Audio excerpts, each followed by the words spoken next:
하나님께 온전히 맡기는 하루가 되기를 축복합니다. 오늘 함께 보실 하나님의 말씀은 오바댜서 1장 10절에서 14절 말씀입니다. 내가 내 형제 야곱에게 행한 포악으로 말미암아 부끄러움을 당하고 영원히 멸절되리라.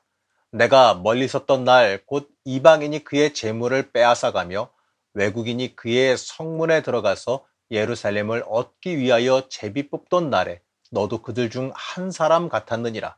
내가 형제의 날 곧 그 재앙의 날에 방관할 것이 아니며 유다 자손이 패망하는 날에 기뻐할 것이 아니며 그 고난의 날에 내가 입을 크게 벌릴 것이 아니며 내 백성이 환난을 당하는 날에 내가 그 성문에 들어가지 않을 것이며 환난을 당하는 날에 내가 그 고난을 방관하지 않을 것이며 환난을 당하는 날에 내가 그 재물에 손을 대지 않을 것이며 내 거리에 서서 그 도망하는 자를 막지 않을 것이며 고난의 날에 그 남은 자를 원수에게 넘기지 않을 것이니라.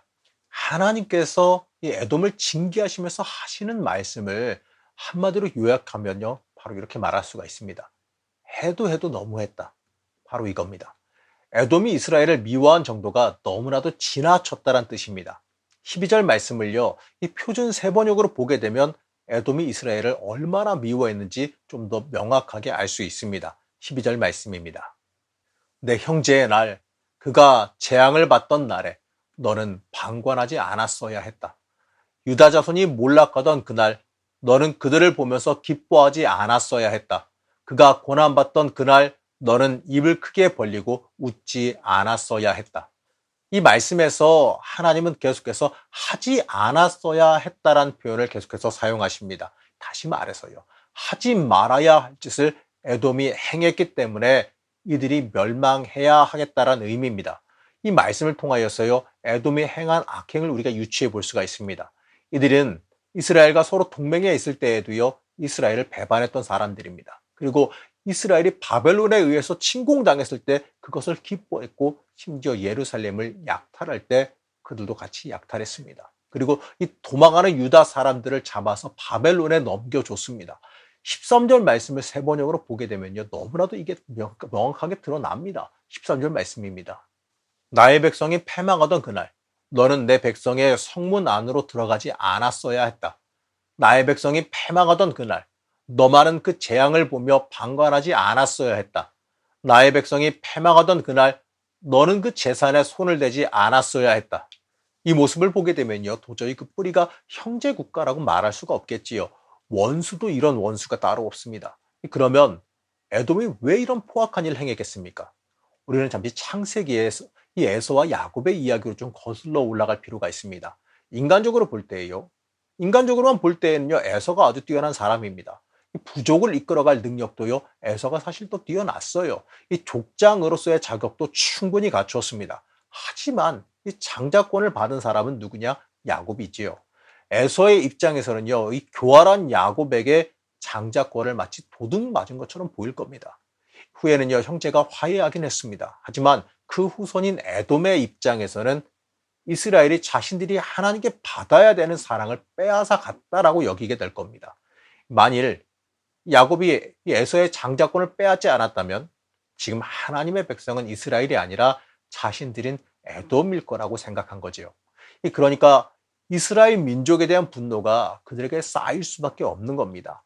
자신들이 더 강하고 많은 지혜도 가지고 있는데 하나님을 매번 떠나는 저 이스라엘을 하나님이 선택하시다니, 거기에 대해서 이들은 질투와 미움이 가득할 수밖에 없었다는 겁니다.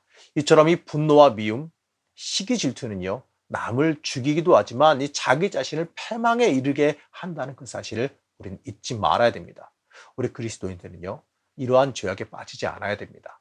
이러한 미움과 분노, 이러한 서운함이 나를 주관하게 되어지면 내가 하나님의 사람으로서 살아가야 하는 길을 걸어가지 못하게 만들어버리고 맙니다. 하나님은 이러한 분노에 사로잡혀서 하나님을 안다는 사람들이 형제의 불행에 기뻐하고 형제를 패망하는 데에 앞장서는 것을 질책하고 계십니다.